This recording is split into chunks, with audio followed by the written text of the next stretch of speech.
Last time on Plush Wars Devlog. Vinny's here now. He's gonna work on... Before we get started though, meme time. You made a lot of memes.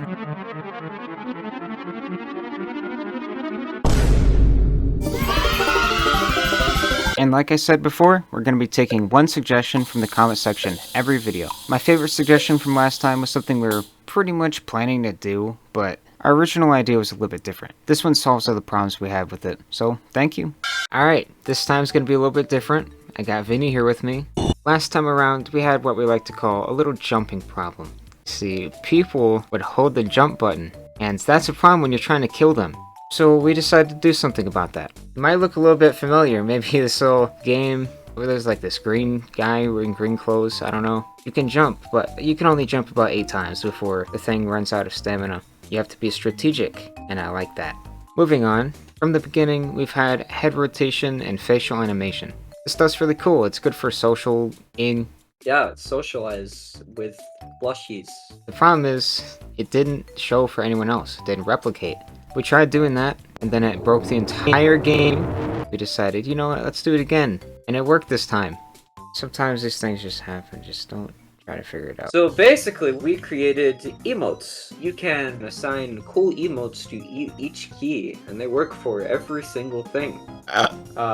They're pretty cool. You can be pretty sociable with them. We have sitting, we have pointing, where it shows your weapons and stuff, and you can wait. So yeah, that's basically emotes. Haha, thank you, Vinny. Next on the list, the book. So the book's gone through a lot of changes. Most importantly, we've made it an actual book. When you open the book, it opens, and when you close the book, it closes. So in the book, we have 3 pages right now.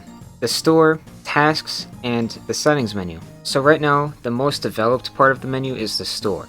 The most important category in the store is the classes. This is where you will find all of the unlockable classes and where you can customize them, give them all kinds of skins for your weapon, you can check out all the structures they come with, all the stats, and even skins for your character.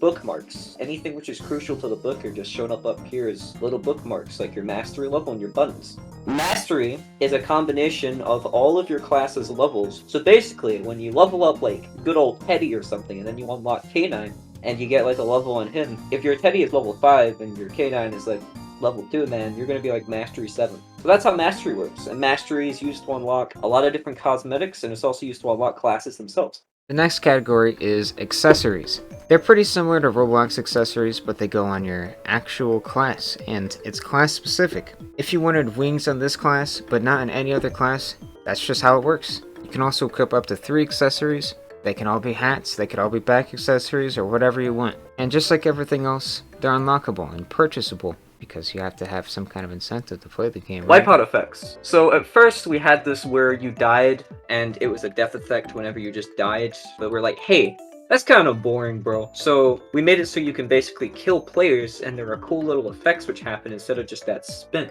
And it can do something cool, like, I don't know, freaking abduct them into space. Yeah, it's wipeout effects. The next one is emotes. We already explained how all this works anyway, but this is where you can equip them, and just like the same with accessories, you can equip up to 3 of them. And also, because it's cool, we made them show previews of them when they're on the book, or when you hover over them. Next one is the Robux store. We need to eat.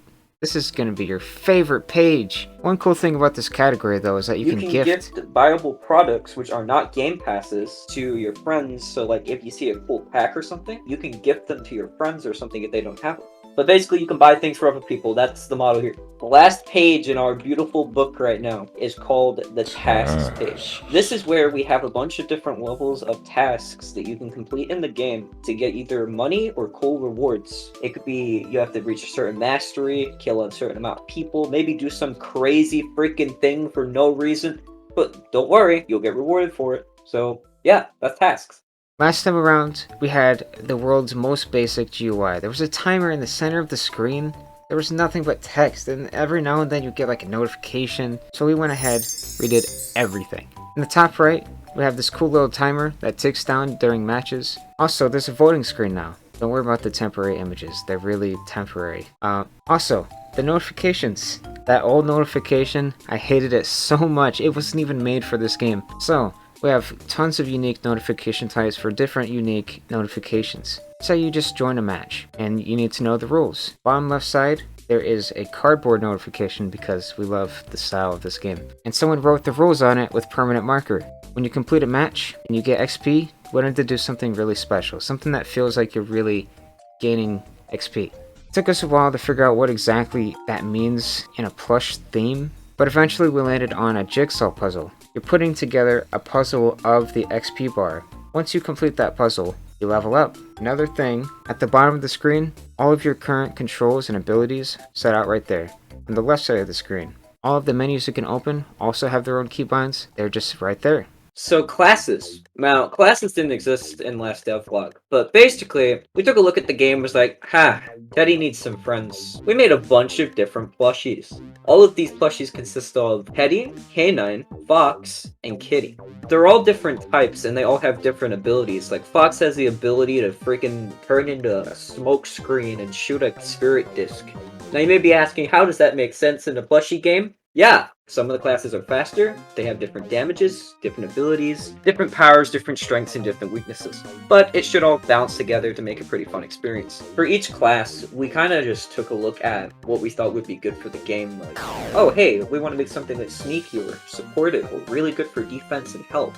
And we started to base the abilities around these core things. We started to think, hey, let's make a support and let's make an offensive ability. So when it came to Fox, we were like, oh yeah, Foxes are sneaky in real life and they're super fast. So we made it super fast and sneaky. Fox's weapons are basically dual wield. Like, we just have dual wield weapons. You can really have anything here. But the whole idea is they're supposed to be really, really fast and small weapons. So in this case, for his default weapon, he has a thumbtack. So that's Fox's weapons. So when I look at Teddy, I think, wow, he's freaking fat. He's big and strong, but he's also fat. Teddy is like a tank. He has a lot of health, but he's very slow. His default weapon is a pencil, but the actual weapon type is a spear. Bears use their hands to catch fish, and that reminded me of how people would use spears to catch fish. You kind of see the connection there, I hope. Teddy has two abilities, corkscrew and bear trap. Bear trap is a circle. Anyone who enters that circle slows down. This was created to stop people from playing Ring Around the Rosie at the chest, because you can never catch anyone when you're Teddy. Teddy's other ability is corkscrew. You become a freaking rocket, destroy everything in your path. It's fun. Doesn't make sense, but it's fun. Kitty is a really interesting class. It has the ability to jump nearly 2 blocks high, while its abilities are more based around being supportive. For an example, the Forbidden Power ability has the ability to make a force field around either you or your teammates. If a teammate is near you, it'll put it on them. If it's absolutely no one near you, it'll put it on you. While its other ability is called 9 Lives. 9 Lives is a orb ability where it fires out a projectile which will explode into freaking lightning, and depending on how many people is near you, it'll take 1 HP from each person and shoot a lightning bolt back at you. It also should be mentioned that its default weapon is a candy cane, which is used as a scythe. Candy cane wasn't really my idea though. It was actually from a friend I was talking to about the whole classes weapon idea. This is Helmersoft, who's in one of my old videos, the Minecraft monkey video. He's a freaking monkey. Thank you, monkey. The last class we've done for now is Canine. Canine is a little bit special to me because he's based on my dog. My dog isn't a husky though. Canine holds a sword. Canine is like a warrior, so we wanted to lean into that battle spirit.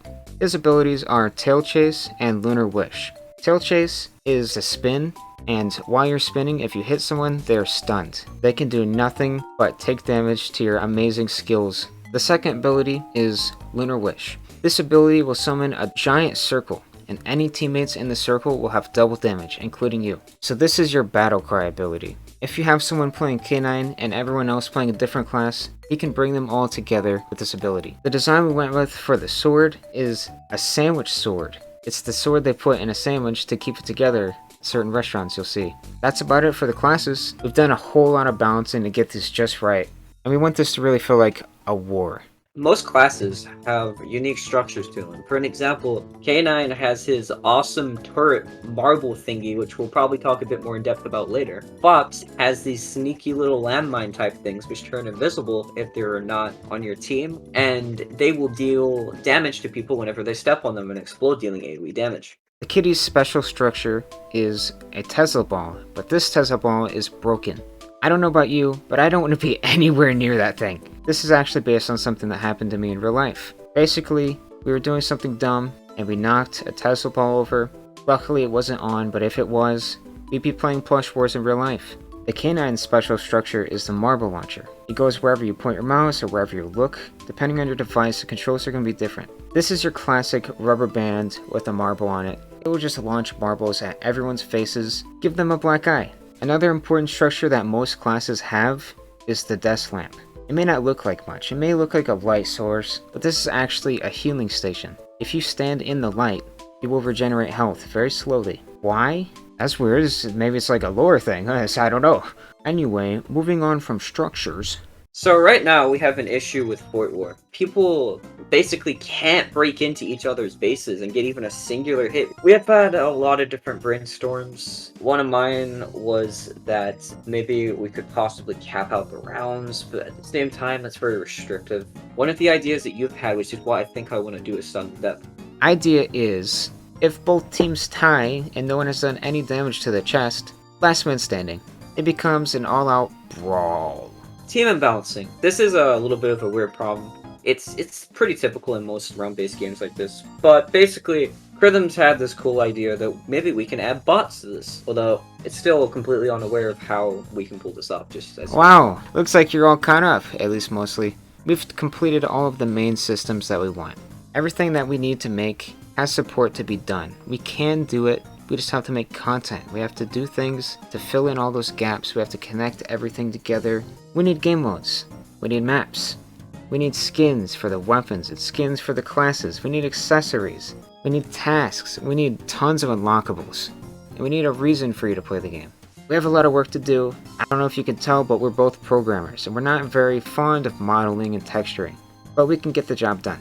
The thing we definitely would love, though, is suggestions. And if we end up taking a suggestion for an accessory, we will credit you in the game. So when it comes to making maps or models or whatever, our plan is we're going to do some live streams on Twitch. Vina's going to be there probably most of the time. I'll be there. I'll be there. If you want to meet us, if you want to help us with ideas, you want to see us in our typical work environment, we like to mess around and have fun. We might be live right now, might not, depending on when I get this video done. Thank you for watching our Devlog. Are you gonna overlap those? That's gonna be funny. See you next time. Hopefully I'll see you on Twitch too. Bye-bye. You wanna say bye-bye?